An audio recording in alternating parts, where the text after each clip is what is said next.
au Seigneur pour ce matin, sa grâce qui nous accorde d'être réunis et de lui offrir ce temps de nous, le fruit de nos lèvres qui confesse son nom, une adoration qui s'élève d'un cœur pur et sincère. Alléluia.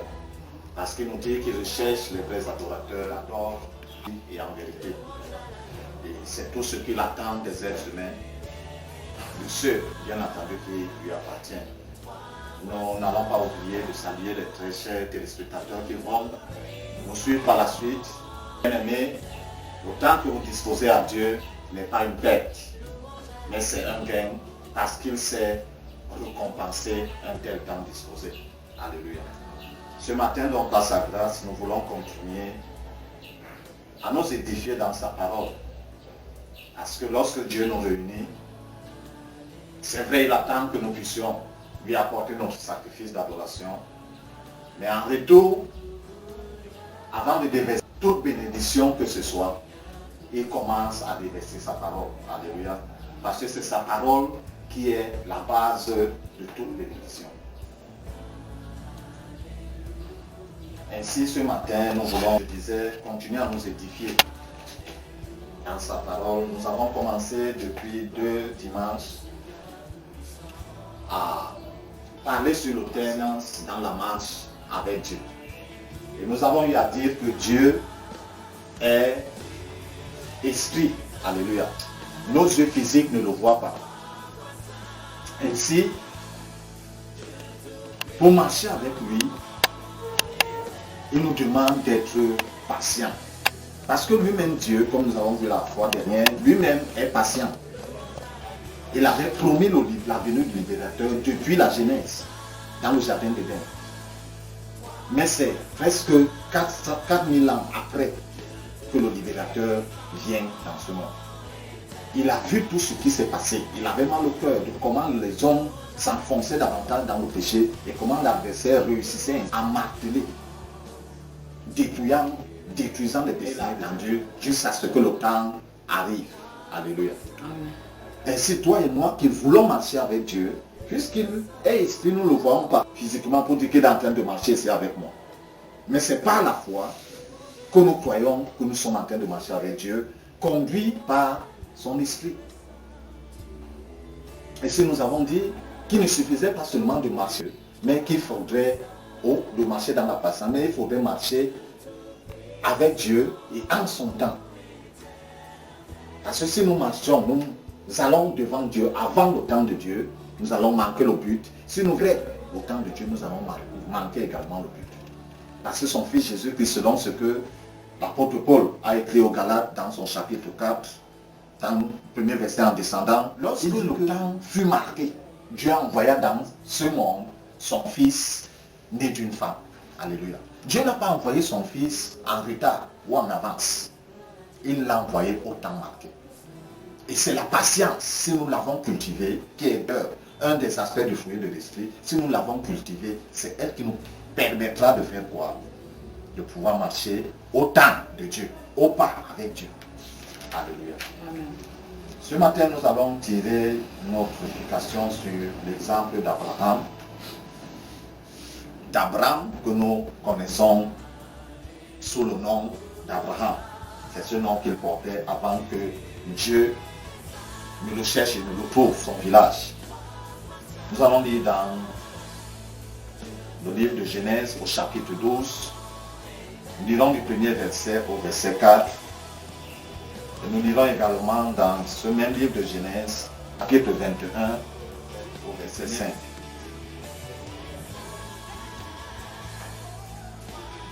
Genèse chapitre 12, premier verset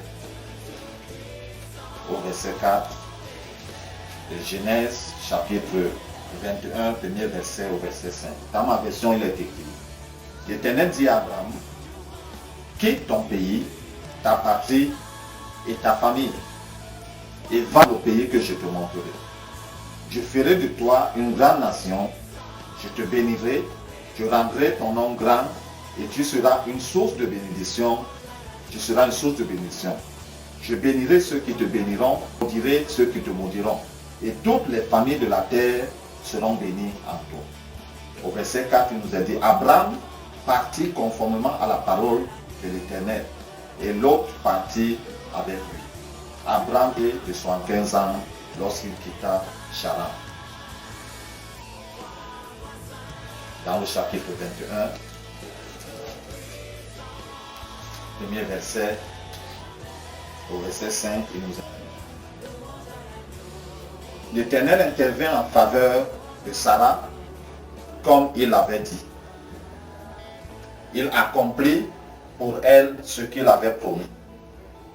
Sarah tomba et donna un fils à Abraham au moment fixé dont Dieu lui avait parlé. Abraham appela Isaac le fils qui lui était né, que Sarah lui avait donné. Il circoncit Isaac lorsqu'il fut âgé de 8 jours, comme Dieu le lui avait ordonné. Au verset 5, il nous est dit, Abraham était âgé de 100 ans à la naissance de son fils Isaac. Alléluia. Amen. Dieu, comme je disais, a cherché Abraham dans son village, dans sa famille. Il a trouvé là. Il lui a dit, fais quoi? Sors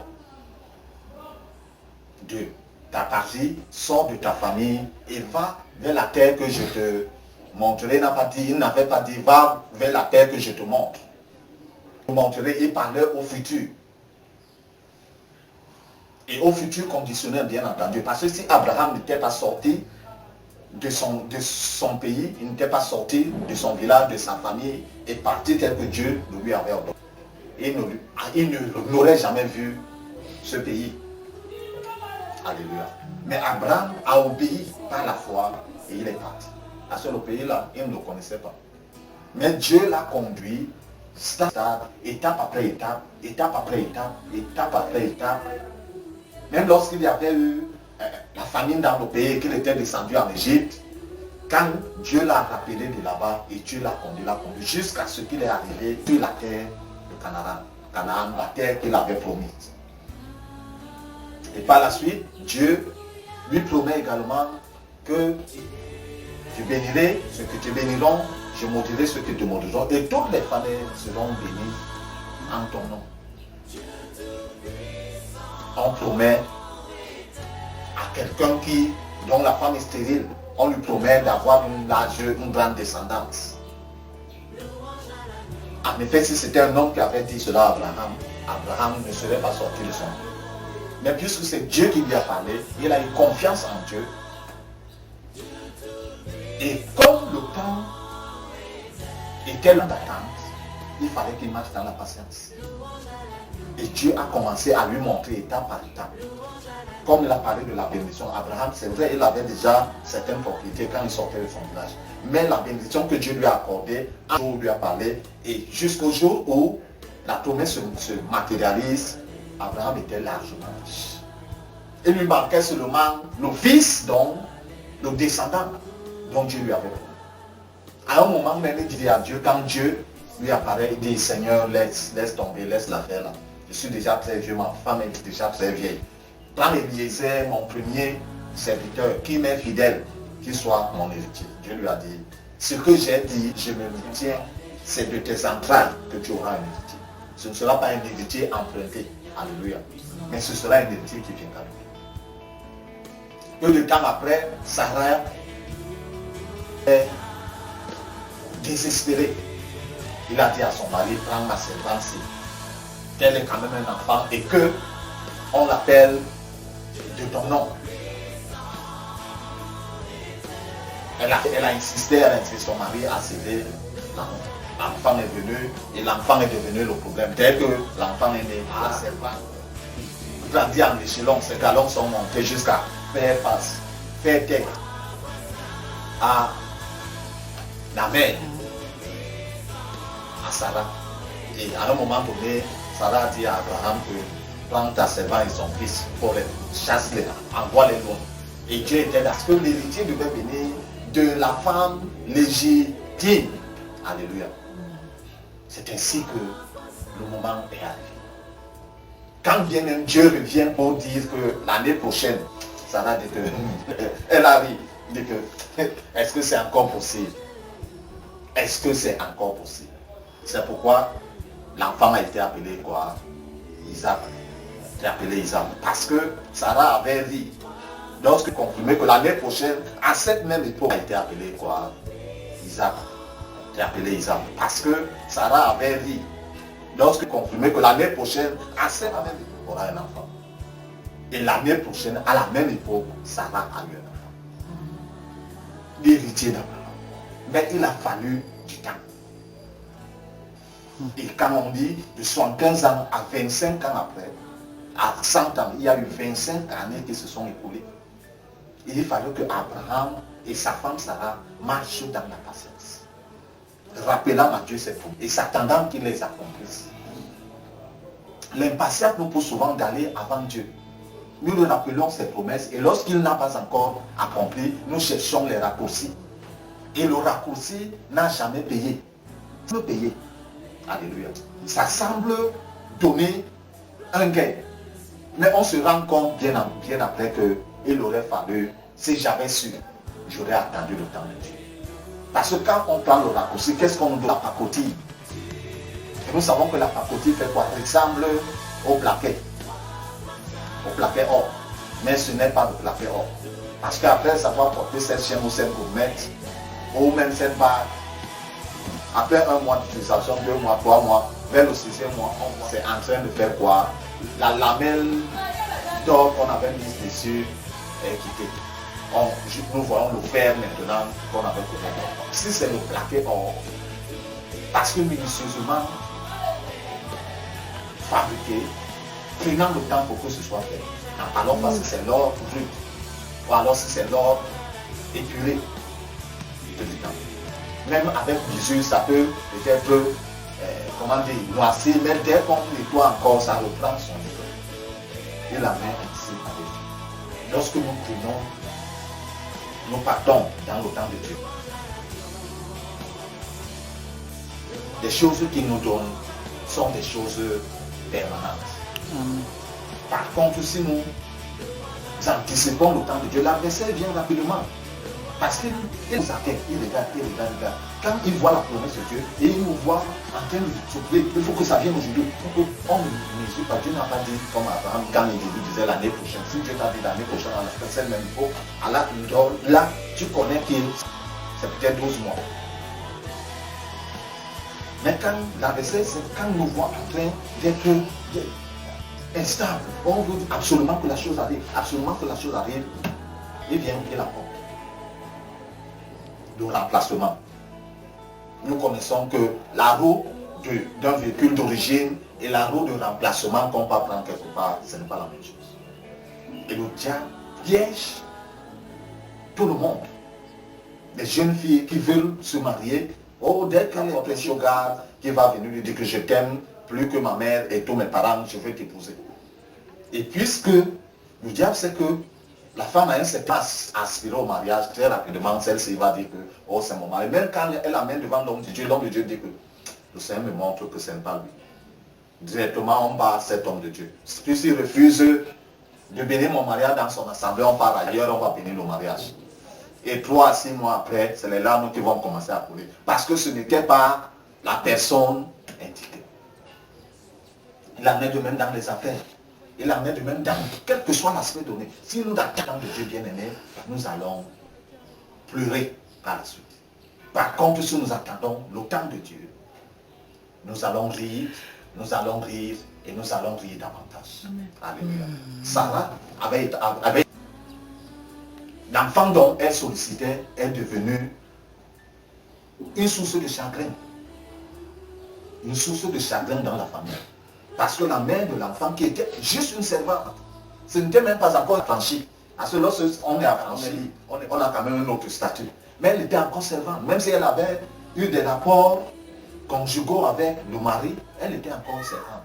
Mais les épaules sont montées, elle est devenue, je croyais, la première dame, la première femme d'Abraham. Au point d'engueuler en face Sarah. Nous pouvons voir ce que l'anticipation, ce que, comment dire cela, science peut provoquer dans nous. Alléluia.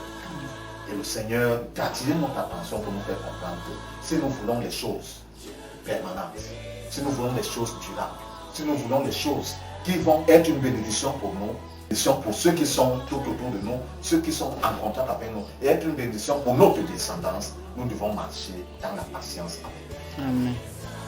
Et Abraham a marché dans la patience avec Dieu. C'est ce qui fait que les bénédictions lui a promis, ce que Dieu lui a donné, il les a laissés en héritage à qui? À Isaac. Isaac n'avait pas encore d'héritage, ou alors ne travaillait pas encore. Mais son père amourant lui a donné. Même comme il avait partagé aux enfants des autres concubines, il a laissé une grande partie à Isaac. Ce qui montre que Abraham était largement riche. Si on peut apporter sa richesse, la convertir aujourd'hui, il parlait dans les... et certainement les milliards de dollars. Alléluia. Ainsi, si nous marchons dans la patience avec Dieu, nous serons bénis, comblés de bénédictions, et ces bénédictions pour nous, et nous allons en laisser à notre descendance. Et ce sera une bénédiction rassurée, parce qu'elle a été donnée de la part de Dieu. La Bible dit, la bénédiction de Dieu ne se suit comme chacun. Quand Dieu te bénit, même si tu laisses cette bénédiction à ta descendance, quand ils vont venir, ils ne vont pas la dilapider. Même si c'est la verset, parce que lui aussi bénit. Quand les descendants viennent, ils vont tout dilapider. Parce qu'ils n'ont... Ça n'a aucune valeur permanente. Amen.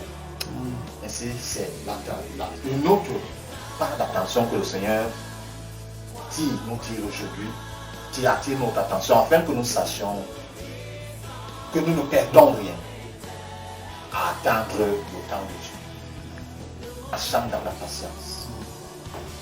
Parce que quand Dieu nous promet, à moins qu'il n'ait précisé que la semaine prochaine, à telle heure, je vais te bénir. Mais s'il a dit la semaine prochaine, je vais te bénir, ou alors dans un mois où j'irai, nous sommes appelés ainsi à cultiver la patience, arrive, ou en arrivant, que nous serons en poste. Et Dieu va se rassurer de nous faire passer par toute la formation nécessaire pour que lorsque nous allons arriver, cette bénédiction va atterrir dans nos mains, qu'elle puisse être véritablement bien gérée. Et c'est ce que Abraham a traversé. Tout ce temps sans enfants, avec les insultes, avec toutes sortes d'intrigues, avec toutes sortes de moqueries. Cela a fait que lorsque l'enfant est venu, et même lorsque l'enfant devait se marier, Isaac devait se marier, il a mis son serviteur Eliezer sous vœu. Et le serviteur disait que si je pars là-bas, la famille refuse, et la fille refuse de venir. Est-ce que je peux ramener ton fils Isaac là-bas? Il lui a dit jamais. Et pourtant c'était un village. Alléluia. C'était le village d'Abraham et le village de Sarah. On s'engaine. De même père, mais pas de même mère. Où était. Mais comme Dieu la sort de son village, de sa famille, il ne fallait plus y rentrer. S'il avait eu cet enfant 2 ans après, et que l'enfant ayant grandi, étant à l'âge de se marier, et que le serviteur lui aurait posé cette question, facilement il aurait dit, ah, je peux, s'il refuse, si la fille refuse de venir, tu peux amener mon fils là-bas. Et le fils serait rentré encore dans les liens ancestraux, et la richesse, et toutes les promesses, qui va aller de génération en génération, devaient encore être engloutis par les esprits familiaux. Alléluia. Mais Dieu, ayant passé Abraham dans tout ceci, Abraham a été sage, a grandi en sagesse. Donc quand nous cultivons la patience en nous, Dieu nous fait traverser toutes ces choses et nous grandissons en sagesse avec Dieu. Et nous pouvons utiliser cette sagesse pour nous-mêmes, pour qu'elle soit bénéfique pour nous, mais aussi pour ceux qui sont tout autour de nous. Et nous pouvons voir Abraham, le père de la foi, qui donne la dîme à Melchisédek. Personne ne lui l'avait conseillé. Il n'avait pas un mentor, si ce n'est Dieu lui-même, qui puisse lui dire que non, donne la dîme à celui-ci. Mais il a sorti la dîme et il a donné. Et il donnait cette dîme par rapport à sa descendance. Alléluia. Nous pouvons voir ce que la patience nous a pu apporter dans nos vies. Elle nous fait mûrir dans la marche avec Dieu. Elle nous donne la sagesse qu'il faut afin que nous puissions bien gérer nos dons. Qu'elle soit effectivement, en fait, que cela nous apporte toute la joie nécessaire. Et bien entendu, que nous devenions une source de bénédiction pour tous les autres.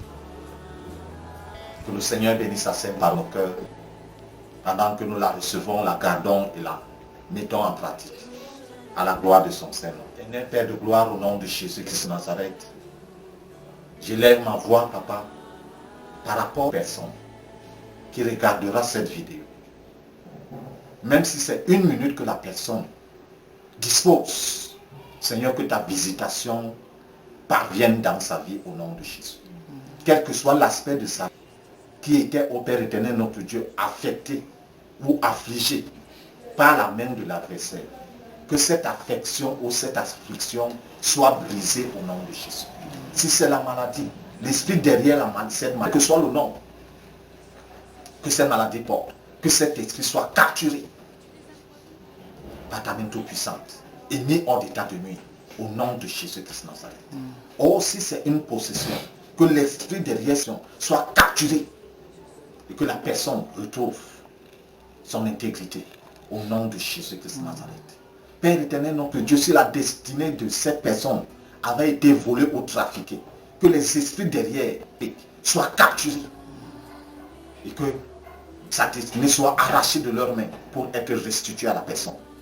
Ô Dieu de gloire et de grâce, et que cette personne retrouve son intégrité selon ce que tu as prévu dans ton plan par la personne.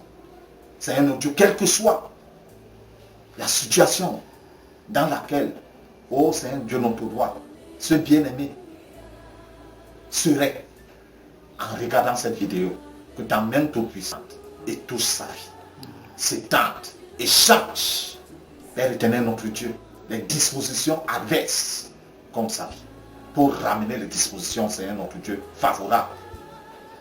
Parce que ton désir, ô Père éternel notre Dieu, ton souci, c'est notre bien-être. Et tu as dit au Père que tu connais les projets que tu fais pour nous, les projets de bonheur et non de mal, pour nous donner un avenir et une espérance. Que ceux qui vont regarder cette vidéo, s'ils étaient dans le malheur, apporte-leur le bonheur au nom de Jésus. S'ils étaient dans le désespoir, apporte-leur l'espoir au nom de Jésus Christ.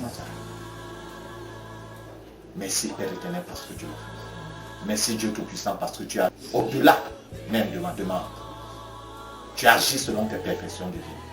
Au nom de Jésus Christ Nazareth. Amen.